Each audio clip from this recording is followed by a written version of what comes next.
നമസ്കാരം. മാക് ആർഥർ എന്ന സമുദ്ര സഞ്ചാരിയായ യുവതി താൻ നടത്തിയ പഠനത്തിലെ ചില കണ്ടെത്തലുകൾ കുറച്ചു മാസങ്ങൾക്ക് മുമ്പ് വെളിപ്പെടുത്തുകയുണ്ടായി. ആ വെളിപ്പെടുത്തൽ ലോകത്താകമാനമുള്ള പരിസ്ഥിതി പ്രവർത്തകരെ ഞെട്ടിക്കുക തന്നെ ചെയ്തു. സമുദ്രവുമായി ബന്ധപ്പെട്ടതായിരുന്നു അവരുടെ പഠനം. ഒരു ദിവസം ഒരു ട്രക്ക് പ്ലാസ്റ്റിക് മാലിന്യം എന്ന തോതിൽ ഒരു വർഷം 12 മില്യൺ ടണ്ണോളം പ്ലാസ്റ്റിക് മാലിന്യങ്ങളാണ് നമ്മുടെ സമുദ്രങ്ങളിൽ വലിച്ചെറിയപ്പെടുന്നത്. ഇങ്ങനെ പോയാൽ 2050 സമുദ്രത്തിൽ മീനുകളുടെ എണ്ണത്തെക്കാളും അധികമാവും പ്ലാസ്റ്റിക് മാലിന്യമെന്ന് ഇവർ മുന്നറിയിപ്പ് നൽകുന്നു. തിങ്ക് ക്ലീനിൻ്റെ ഇന്നത്തെ എപ്പിസോഡിലേക്ക് ദൂരദർശൻ്റെ എല്ലാ പ്രേക്ഷകർക്കും സ്വാഗതം. ശുചിത്വ മിഷനും ദൂരദർശനും സംയുക്തമായി അവതരിപ്പിക്കുന്ന തിങ്ക് ക്ലീൻ ഷോർട്ട് ഫിലിം കോൺടെസ്റ്റിന്റെ ഇന്നത്തെ അധ്യായത്തിലേക്ക് നമ്മുടെ വിധികർത്താക്കളെ സ്വാഗതം ചെയ്യാം. ചലച്ചിത്ര അക്കാദമി മുൻ ചെയർമാനും പ്രശസ്ത സംവിധായകനുമായ ശ്രീ KR മോഹനൻ, ശുചിത്വ മിഷൻ മുൻ എക്സിക്യൂട്ടീവ് ഡയറക്ടറും പരിസ്ഥിതി ശാസ്ത്രജ്ഞനുമായ doctor Ajay Kumar Varma, Manjeri government medical കോളേജിലെ കമ്മ്യൂണിറ്റി മെഡിസിൻ വിഭാഗം മേധാവിയും പൊതുജനാരോഗ്യ പ്രവർത്തകയും കൂടിയായ ഡോക്ടർ സൈറു ഫിലിപ്പ്. ഒപ്പം നമ്മുടെ ഇന്നത്തെ വിശിഷ്ടാതിഥി പ്രശസ്ത കവി, രശ്മി ഫിലിം സൊസൈറ്റിയുടെ അധ്യക്ഷൻ, 35ാം വർഷത്തിൽ എത്തി നിൽക്കുന്ന ഇന്ന് മാസികയുടെ പത്രാധിപർ കൂടിയായ Shri Manamboor Rajan Babu. Think clean short film കോൺടെസ്റ്റിൽ നമ്മൾ ഇന്ന് കാണാൻ പോകുന്ന 5 മിനിറ്റ് കാറ്റഗറിയിലെ ഷോർട്ട് ഫിലിമിൻ്റെ അണിയറ പ്രവർത്തകർ തങ്ങളുടെ ഷോർട്ട് ഫിലിമുമായി അതിൻ്റെ വിശേഷങ്ങളൊക്കെ പങ്കുവയ്ക്കാൻ റെഡിയായി ഇരിപ്പുണ്ട്. നമുക്ക് അവരെ പരിചയപ്പെടാം. എല്ലാവർക്കും നമസ്കാരം. എൻ്റെ പേര് Ebin Babu. Think clean short film കോൺടെസ്റ്റിൻ്റെ ഭാഗമായി ഇവിടെ ചെയ്തിരിക്കുന്ന എവർഗ്രീൻ എന്ന ഷോർട്ട് ഫിലിമിൻ്റെ കഥാ സംവിധാനം ചെയ്തിരിക്കുന്ന ഞാനാണ്. എൻ്റെ പേര് ജോർജ് എന്നാണ്. എവർഗ്രീൻ എന്ന ഈ ഷോർട്ട് ഫിലിമിൽ ഞാൻ അഭിനയിച്ചിട്ടുണ്ട്. എൻ്റെ പേര് പ്രദീപ് കുമാർ. ഈ ഷോർട്ട് ഫിലിമിൻ്റെ അസിസ്റ്റൻ്റ് ഡയറക്ടറായിട്ട് വർക്ക് ചെയ്തു. എവർഗ്രീൻ എന്ന് കേൾക്കുമ്പോൾ തന്നെ നമ്മുടെ മനസ്സിലേക്ക് ഓടിയെത്തുന്ന വിഷ്വൽ ട്രോപ്പിക്കൽ എവർഗ്രീൻ ഫോറസ്റ്റും അതുപോലെ എവർഗ്രീൻ ട്രീസും ഒക്കെയാണ് അല്ലേ. മനുഷ്യരും ശരിക്കും പറഞ്ഞു കഴിഞ്ഞാൽ എവർഗ്രീനായി ഇരിക്കാൻ ആഗ്രഹിക്കുന്നവരാണ്. എന്തായാലും നമ്മുടെ മനസ്സിലെ ആ ഒരു ഗ്രീനറി, അതിൻ്റെ ഒരു വിശുദ്ധി, പച്ചപ്പൊക്കെ പലപ്പോഴും നമ്മുടെ പ്രകൃതിയിൽ കാണുമ്പോൾ അതിനെ നശിപ്പിച്ച് കളയാൻ കൂടി നമ്മൾ മടിക്കുന്നില്ല എന്നുള്ളതാണ് വാസ്തവം. എന്തായാലും ഈ ഒരു പാരഡോക്സ് അല്ലെങ്കിൽ ഈ ഒരു കോൺട്രാസ്റ്റ് തന്നെയാണ് എപ്പോഴും പ്രകൃതിയും മനുഷ്യനും തമ്മിലുള്ള സംഘർഷങ്ങൾക്ക് കാരണമാകുന്നത്. നമുക്ക് എവർഗ്രീൻ ഒന്ന് കണ്ടു നോക്കാം.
My India, clean India, green India. ശരിക്കും നമ്മളെല്ലാവരും സ്വപ്നം കണ്ടുകൊണ്ടിരിക്കുന്ന ആ വളരെ ശുദ്ധിയും വൃത്തിയും ഒക്കെയുള്ള സ്വച്ഛ് ഭാരത്, ആ സ്വപ്നത്തിൽ ഓരോ യുവാവിനും അത് സാക്ഷാത്കരിക്കുന്നതിൽ പങ്കുണ്ടെന്ന് ഓർമ്മിപ്പിക്കുന്ന നല്ലൊരു ചിത്രം. ഒരു യുവാവിൻ്റെ മനസ്സ് എങ്ങനെയാണ് മാറിയത്, അതിനുണ്ടായ സാഹചര്യങ്ങൾ എന്താണ്, കാരണങ്ങൾ എന്താണ്, എല്ലാം വളരെ ലളിതമായ രീതിയിൽ ചിത്രീകരിച്ച് ഈ ഷോർട്ട് ഫിലിമിനെ ജഡ്ജസ് വിലയിരുത്തുന്നത് എങ്ങനെ അറിയാം. മോഹൻ സർ. എനിക്ക് കൂടുതൽ ഇഷ്ടപ്പെട്ടത് ആദ്യത്തെ ഭാഗമാണത്. അത് വളരെ ഒതുക്കമുണ്ട്, അതിന് പറയാനുള്ള കാര്യം വളരെ വ്യക്തമായി ഉണ്ട്. അതിൻ്റെ ഒരു ധ്വനി, അതായത് കൂടുതൽ വിശദാംശങ്ങളിൽ പറഞ്ഞില്ല, ഒരു ഒതുക്കി പറഞ്ഞുള്ളതാണ്. പിന്നെ നമ്മളത് കുറേ പരത്തി പറഞ്ഞു എന്നുള്ളതാണ്. തീർച്ചയായിട്ടും നമ്മളെ മെസ്സേജ് ശക്തമായിട്ട് സംവിധാനം ചെയ്യപ്പെടുന്നുണ്ട്. അജയ് കുമാർ സർ. നന്നായി, താങ്ക് യു സർ. അങ്ങയുടെ അഭിനയവും വളരെ നന്നായി. എനിക്ക് പിന്നെ ഒരു അഭിപ്രായമുള്ളൂ, എന്തുകൊണ്ടാണ് ഈ വേസ്റ്റ് വാരിയെടുക്കുന്നവർ ഒരു ശ്രദ്ധയില്ലാതെ അങ്ങനെ, കാരണം റോഡ് വഴിയിൽ കിടക്കുന്ന മാലിന്യമല്ലേ, അത് വാരിയെടുക്കുമ്പോൾ ഒരു ശ്രദ്ധയും ചെലുത്താതിരുന്നത് എന്താണ്? സാറ് അത് ഒരു ചായക്കടയിൽ നിന്ന് പുറത്തു വരുന്നൊരു വേസ്റ്റാണ്. അത് മാത്രമല്ല കൂടുതലും വൃക്ഷങ്ങളുടെ ഇലയാണ്. നേരത്തെ വെട്ടിമുറിച്ചൊരു വൃക്ഷങ്ങളുടെ ഇലയാണ് കാണിക്കുന്നത്. നല്ലൊരു സന്ദേശം സാറ് പറഞ്ഞത് ശരിയാണ്, അതുമായിട്ട് അനുകൂലിക്കുന്നു. പക്ഷേ ഒരു പെട്ടെന്നൊരാൾക്കൊരു മാറ്റം ഉണ്ടായത് പിറ്റേ ദിവസമായിട്ടാണ് നമ്മൾ കാണിക്കുന്നത്. അപ്പോൾ പെട്ടെന്ന് അയാൾക്കൊരു മാറ്റം ഉണ്ടായി, അയാളത് ചെയ്യുന്നത്. അതുമാത്രമല്ല അയാളെ തൊട്ട് വീടിനപ്പുറത്തുള്ള ഗാർബേജും കൂടാണ്. അയാളുടെ ലക്ഷ്യം വേറൊന്നും കൂടെ ഉണ്ട്, അവിടെ എങ്ങനെ ഒരു ചെടി നട്ടു പിടിപ്പിക്കുക. അങ്ങനെ ഒരു കൊള്ളാം, നന്നായി. Thank you sir. സൈറു മാം. എനിക്കതിനകത്ത് ഇഷ്ടപ്പെട്ടത് തീർച്ചയായിട്ടും അവിടുത്തെ ആ ഒരു സോഷ്യൽ എൻവയൺമെൻറ്റ്, അതായത് അത്രയും ആൾക്കാർ ഒരാൾ അങ്ങനെ ചെയ്യുന്നത് കണ്ടപ്പം ഒരു കറക്റ്റീവ് ആക്ഷൻ എന്നുള്ള രീതിയിൽ അവിടെ പ്രവർത്തിച്ചു. അതെനിക്കിഷ്ടപ്പെട്ടു. രണ്ടാമത് പിന്നെ ആ ഇല ഉൾപ്പെടെ നമ്മൾ എങ്ങോട്ടോ കൊടുത്തയക്കുകയാണ്. അപ്പോൾ ഇലയെ കൊടുത്തയക്കണം, അത് നമ്മുടെ പറമ്പിൽ തന്നെ കിടന്ന അത് നല്ല, അതായത് മണ്ണിനൊരു ആവരണമായിട്ട് നമ്മുടെ ജലത്തെയൊക്കെ സംരക്ഷിച്ചേനെ. അപ്പോൾ ആ മൊത്തം ഇലയെ കൊടുത്തയക്കേണ്ട കാര്യമില്ലായിരുന്നു. അതും ഈ കൊടുത്തയക്കുന്നത് എങ്ങോട്ട് പോകുന്നു എന്നുള്ള ചോദ്യം വീണ്ടും നിലനിൽക്കുന്നു. പെട്ടിയോട്ടോ അയാൾ തന്നെ വിളിച്ചുകൊണ്ട് വരുന്ന പെട്ടിയോട്ടോയാണ്. അപ്പോൾ അയാളുടെ സ്ഥലങ്ങളിൽ അത് സംസ്കരിച്ച് എടുക്കാനുള്ള ഒരു ഇതിനാണ് പെട്ടിയോട്ട വിളിച്ചുകൊണ്ട് വന്നത്, എല്ലാം മാരികേറ്റിക്കൊണ്ട് പോകുന്നത്. അപ്പോൾ അവിടെ ക്ലീൻ ആക്കിയിട്ട് അവിടെ ഒരു വൃക്ഷത്തൈ നടന്നു. അത് നല്ല ഗസ്റ്റർ. മാത്രമല്ല ആ വൃക്ഷത്തൈ അത്രയും വെട്ടി ഇങ്ങനെ കിളച്ച് ആ ഒരു തുള്ളി വിയർപ്പ് പോലും ബ്യൂട്ടിഫുൾ ആ മരത്തിന് വേണ്ടി അയാൾ കൊടുത്തു എന്നുള്ളതാണ് ഒരു പ്രധാനമായ സത്യം. പക്ഷേ ഞങ്ങളത് ചെയ്തപ്പോൾ ആ ഒരു വ്യക്തി വിചാരിച്ചപ്പോൾ ആ ദേശത്തെ ഒരു സമൂഹത്തിന് ഞങ്ങൾക്ക് കയ്യിലെടുക്കാൻ പറ്റി. ഞങ്ങളത് ചെയ്തുകൊണ്ടിരുന്നപ്പോൾ തന്നെ എല്ലാവരും ഒന്ന് കൂടി വളരെ സപ്പോർട്ടിങ് ആയിരുന്നു. അപ്പോൾ അങ്ങനെ വന്നപ്പം ആ ഒരു സമൂഹം അങ്ങനെ കയറി വന്നപ്പോൾ തന്നെ ഈ ഷൂട്ടിംഗ് എന്ന് പറഞ്ഞാൽ കേട്ടപ്പോൾ തന്നെ ആൾക്കാർക്ക് ഓടിയെന്ന ആ സമൂഹം. അപ്പോൾ ഒരു വ്യക്തി ഒരു സമൂഹത്തെ വളർത്തി, ഒരു സമൂഹം ഒരു നല്ല ജനതയും ഒരു രാഷ്ട്രത്തിനെയും ഉയർത്തി കാണിക്കുന്നു. അതാണ് ഞങ്ങൾ അവസാനം കാണിച്ചതായ അതിൻ്റെ അത് വരുന്നത്. അതാണ് കറക്റ്റായിട്ട് കാണിച്ചത്. ദൃശ്യപ്രധാനമാണ് എബിൻ ബാബു സംവിധാനം ചെയ്ത ഈ ചിത്രം. സിനിമയായാലും ചെറു സിനിമയായാലും ദൃശ്യപ്രധാനമാവുക എന്ന, ദൃശ്യഭാഷ ഉപയോഗിക്കുക എന്ന് തന്നെയാണ് പ്രധാനം. അത് ഈ ചലച്ചിത്രത്തിൽ സംഭവിച്ചിട്ടുണ്ട് എന്നതിൽ സന്തോഷമുണ്ട്. ഒരു പഴം തിന്നിട്ട് ഇടുന്ന പഴത്തൊലി ചവിട്ടി വേറൊരാൾ വീഴുമ്പോഴാണ് അയാൾക്കും മുറിവേൽക്കുമ്പോഴാണ് അയാൾ അതിൽ നിന്ന് മനസ്സിലാക്കുന്നത് ഈ പഴത്തൊലി ഇങ്ങനെ വീണതുകൊണ്ടാണ് ഇങ്ങനെ സംഭവിക്കുന്നത് എന്ന്. അപ്പോൾ ആ ഒരു മുറിവിൽ നിന്ന് അയാൾ ഒരു അറിവിലേക്ക് വരികയാണ്. മാത്രമല്ല പിന്നീട് അവിടെ കാണുന്ന ഓരോന്നും തന്നെ ഈ നമ്മുടെ ഈ വൃത്തിബോധത്തെ പ്രോത്സാഹിപ്പിക്കുന്നതാണ്. വൃത്തിബോധം വേണം. വൃത്തിബോധം എന്ന് പറയുന്നത് പരിസരത്ത് വേണം, നമ്മുടെ ഉള്ളിൽ വേണം, പ്രപഞ്ചത്തിൽ എവിടെയും വേണം. അങ്ങനെ ഒരു സന്ദേശം തീർച്ചയായും തരുന്നുണ്ട്. മാത്രമല്ല ആരും ഒന്നും സംസാരിക്കുന്നില്ല. മനോഹരമായ 5 മിനിറ്റ് ദൈർഘ്യമുള്ളൊരു ചിത്രം നമ്മൾ കണ്ടു. അതിൻ്റെ വിലയിരുത്തലുകളൊക്കെ അറിഞ്ഞു കഴിഞ്ഞു.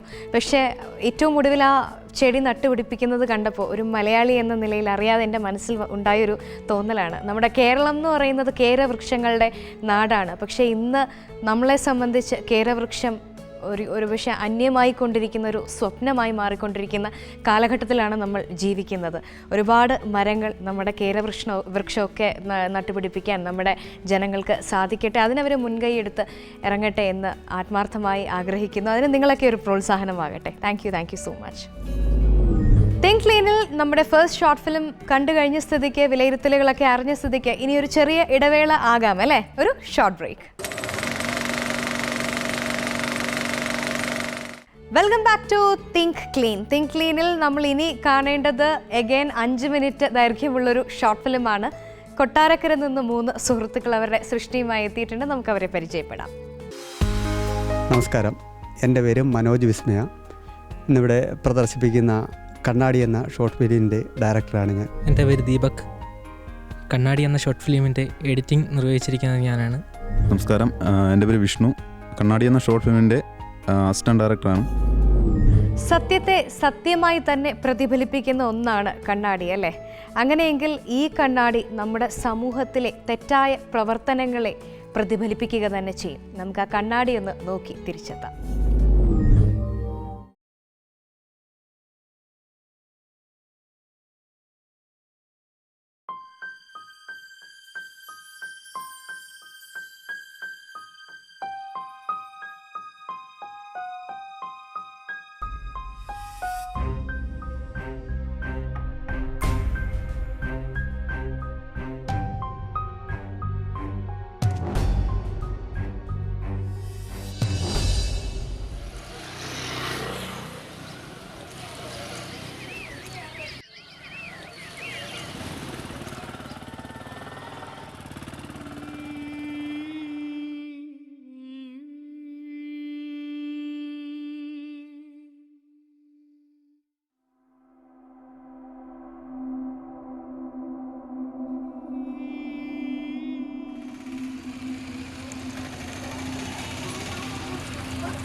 മനോഹരമായ കവറിൽ പൊതിഞ്ഞ് പൊതുനിരത്തുകളിൽ ഉപേക്ഷിക്കപ്പെടുന്നതെല്ലാം മാലിന്യമാണെന്നുള്ള നമ്മുടെ ഇടുങ്ങിയ ചിന്താഗതി, അതിനെക്കുറിച്ച് സംസാരിക്കുന്ന വളരെ ഹൃദയസ്പർശിയായ, ഒരുപക്ഷെ അറിയാതെ നമ്മുടെ കണ്ണിൽ ഒരു തുള്ളി കണ്ണീര് വിടർത്തുന്ന ഒരു കഥ, മനോഹരമായൊരു പ്രസൻറ്റേഷൻ അല്ലേ. എന്തായാലും ഈ ചിത്രത്തെക്കുറിച്ച് ജഡ്ജസിൻ്റെ വിലയിരുത്തലുകൾ അറിയാൻ സമയമാണ്. മോഹൻ സർ, ഇതിനെ വ്യത്യസ്തമാക്കുന്നത് പറഞ്ഞ ആശയം നമ്മൾ പല ഇത്തരം സിനിമകളിൽ തന്നെ ഈ കണ്ട ഒരു ആശയം തന്നെ, അതിൻ്റെ സന്ദേശം തന്നെ. പക്ഷേ ഇതിനെ വ്യത്യസ്തമാക്കുന്നത് തീർച്ചയായിട്ടും ഇത് കൈകാര്യം ചെയ്ത രീതി, ഇതിൻ്റെ കഥ, ഇതിൻ്റെ സന്ദർഭം, ഈ വിധയിൽ കൂടി ഇതിൻ്റെ അവരുടെ വളരെ വ്യക്തിപരമായിട്ടുള്ള നമ്മളെ ആകുന്ന വ്യക്തിപരമായിട്ടുള്ള രീതിയിൽ കൂടി അത് വികസിപ്പിച്ച് അതൊരു സാമൂഹികമായിട്ടുള്ള ഒരു ഇടപെടലിലേക്ക് എത്തിക്കുന്ന ആ രീതി തന്നെയാണ് വളരെ വ്യത്യസ്തമായിട്ട് ഇതിൽ ചെയ്തിട്ടുള്ളത്. അതുകൊണ്ട് തന്നെയാണ് ഇത് മാറി നിൽക്കുന്നതെന്ന് എനിക്ക് തോന്നുന്നു. കാരണം അതിൽ കേന്ദ്രീകരിക്കുമ്പോഴും അതിൽ നിന്ന് മാറി അതിൻ്റെ ആശയത്തിൻ്റെ വ്യക്തത, അതുപോലെ തന്നെ ഇതിൻ്റെ സന്ദേശം ഒക്കെ വ്യക്തമാകുന്നുണ്ട് തീർച്ചയായിട്ടും. അജയ്കുമാർ സർ, എനിക്കും കുറച്ച് വിസ്മയമൊക്കെ തോന്നി ചിത്രം കണ്ടപ്പോൾ. പ്രത്യേകിച്ച് അതിൽ നല്ല കാസ്റ്റിംഗ്, നന്നായി ചിത്രീകരിച്ചിരിക്കുന്നു. ചില ശുചിത്വം പാലിക്കേണ്ടതായിട്ടുള്ള ചില സ്ഥലങ്ങളിലൊക്കെ കുറച്ചുകൂടി ജാഗ്രതയാകാമായിരുന്നു. നന്നായിരുന്നു. അഭിനന്ദനങ്ങൾ. എനിക്ക് അവസാനം വരെ എന്തായിരിക്കും ആ പാക്കറ്റിനുള്ളിൽ നിന്നുള്ളൊരു ജിജ്ഞാസയുണ്ടായിരുന്നു. പിന്നെ ഇഷ്ടപ്പെട്ട ഒരു തോട്ട് വന്നത് എന്താണെന്ന് ചോദിച്ചാൽ, ഒരു സ്ഥലം അവർ ക്ലീനാക്കാൻ ശ്രമിച്ചു, ക്ലീനാക്കി കഴിഞ്ഞിട്ട് ആൾക്കാർക്ക് അത് വീണ്ടും നശിപ്പിക്കാൻ ഉദ്ദേശിക്കുന്നില്ല. അതുകൊണ്ട് തന്നെ കൂടുതൽ ജനങ്ങളെ ഈ പ്രവർത്തനങ്ങളിൽ പങ്കാളിത്തം ആക്കിയാൽ ഒരുപക്ഷെ നമുക്കിത് സസ്റ്റൈനബിൾ ആക്കാം എന്നൊരു തോട്ട് വന്നു. ശ്രീ മണമ്പൂർ രാജൻ ബാബു, എനിക്ക് തോന്നിയത് ആ വൃദ്ധ ഒരിക്കലും അഭിനയിക്കുകയല്ല, ജീവിതം അവരതിൽ ജീവിക്കുക തന്നെയാണ്. അവർ ഈ ചെറിയ സിനിമയിൽ അഭിനയിക്കുകയല്ല, ഒരു തരത്തിലും അത് ജീവിതത്തിൻ്റെ ഭാഗമായി തന്നെയാണ് എനിക്കത് അനുഭവപ്പെട്ടത്. ഒരുപക്ഷെ ഈ മാലിന്യങ്ങൾ, കൊണ്ടിടുന്ന മാലിന്യങ്ങൾ എന്ന് പറഞ്ഞാൽ നമ്മുടെ മനസ്സിലെ വൈകൃതങ്ങൾ തന്നെയാണ്. അതുകൊണ്ടാണ് അത് ശാശ്വതമായി മാറാത്തത്. അത് ശാശ്വതമായി മാറുന്നില്ല എന്നുള്ള സന്ദേശം ഈ ചിത്രം നമുക്ക് തരുന്നുണ്ട്. അതുകൊണ്ട് ഇതിൻ്റെ നിർമ്മാണം തീർച്ചയായും നല്ല നിലയിൽ തന്നെയാണ് ചെയ്തിരിക്കുന്നത്. അഭിനന്ദനങ്ങൾ. Okay, thank you judges. ഒരു കാര്യം അറിയാൻ വെറുതെ ഒരു ആകാംക്ഷ, ഈ ചിത്രത്തിൽ കണ്ട ഒരു മുത്തശ്ശി കഥാപാത്രം ഒരുപക്ഷെ നിങ്ങൾ എവിടെയെങ്കിലും കണ്ടതോ നടന്നതോ ആയിട്ടുള്ള ഇൻസിഡൻ്റ് ആണോ, അതോ ടോട്ടലി നിങ്ങൾ തന്നെ കൺസീവ് ചെയ്തതാണോ? സാധാരണയായിട്ട് നമ്മുടെ നാട്ടുകളിലൊക്കെ എന്തെങ്കിലും ഒരു സാധനം, ഒരു വേസ്റ്റ് ഉണ്ടാവുന്നത് അങ്ങനെയാണ്. അതായത് ഒരു സാധനം എവിടെയെങ്കിലും ഒന്ന് കിടന്നു കഴിഞ്ഞാൽ, ഒരു കവർ കിടന്നു കഴിഞ്ഞാൽ, പിന്നെ ഈ കൊണ്ടുവരുന്ന മറ്റുള്ള ആൾക്കാരെല്ലാം അതിൻ്റെ മൂളി ഇട്ടിട്ട് അങ്ങനെയാണ് സാധാരണ ഒരു വേസ്റ്റിൻ്റെ ഒരു കൂമ്പാരം തന്നെ ഉണ്ടായി വരുന്നതെന്ന് പറഞ്ഞത്. അപ്പോൾ അത്തരത്തിലുള്ള ഒരു അവസ്ഥ, വെറുതെ ഒരു കവർ ഉപേക്ഷിച്ചപ്പോൾ അതിൽ നിന്ന് മറ്റുള്ളവർക്ക് തോന്നിയത് അതൊരു വേസ്റ്റാണ് കിടക്കുന്നത് എന്ന് തോന്നി. പിന്നെ മറ്റുള്ള ചെറിയ രീതി വന്നു, അതൊരു വലിയ ഇതായി മാറി. അങ്ങനെയാണ് സാധാരണ എല്ലായിടും ഉണ്ടായിക്കൊണ്ടിരിക്കുന്നത്. അപ്പോൾ അതാണ് നമുക്ക് പ്രചോദിതമായത്. തീർച്ചയായും. ശരിക്കും മനുഷ്യസ്നേഹികൾ, പ്രകൃതി സ്നേഹികൾ, മൃഗസ്നേഹികളായിട്ടുള്ളവരെയൊക്കെ ഒരുപാട് സ്പർശിക്കുന്ന ഒരു ചിത്രം. പ്രത്യേകിച്ച് ആ ഒരു നായ ആ പ്ലാസ്റ്റിക് വേസ്റ്റ് കഴിക്കാൻ പോകുന്ന ഒരു വിഷ്വൽ കാണുമ്പോൾ, വീട്ടിലൊരു പെറ്റിനെ വളർത്തുന്ന ഒരാൾക്കാണെങ്കിൽ അതൊരിക്കലും സഹിക്കാൻ പറ്റില്ല. കാരണം അവരെ സംബന്ധിച്ച് റോഡിൽ പോകുന്ന ഒരു നായയായാൽ പോലും മൃഗസ്നേഹം അവരുടെ ഉള്ളിലുള്ളൊരു വികാരമാണല്ലോ. എന്തായാലും നല്ലൊരു പ്രസൻറ്റേഷൻ, നല്ല short film. Thank you so much. കണ്ണാടി കാൺമൂളവും തന്നുടെ മുഖം ഏറ്റവും നന്നെന്ന് നിരൂപിക്കും വിരൂപന്മാർ. പക്ഷേ എത്ര കണ്ണാടി കണ്ടിട്ടും കണ്ണാടിയിൽ നോക്കിയിട്ടും നമ്മുടെയൊക്കെ മുഖത്തെ ചായം അഴിച്ചു മാറ്റുമ്പോൾ വികൃതമായ ഒരു മുഖം നമുക്കുണ്ടെന്ന് പലപ്പോഴും നമുക്ക് തിരിച്ചറിയാൻ സാധിക്കുന്നില്ല. അത്തരം തിരിച്ചറിവുകളിലേക്ക് എത്താനാകട്ടെ തിങ്ക് ക്ലീൻ പോലുള്ള ഷോർട്ട് ഫിലിം കോൺടെസ്റ്റുകൾക്ക്. എല്ലാ പ്രേക്ഷകർക്കും ഹൃദയം നിറഞ്ഞ നന്ദി. വീണ്ടും അടുത്ത അധ്യായത്തിൽ മികച്ച മറ്റ് 2 ഷോർട്ട് ഫിലിംസുമായി ഒന്നുചേരാം. അതുവരെ പ്രേക്ഷകർ കാത്തിരിക്കുക. നന്ദി, നമസ്കാരം.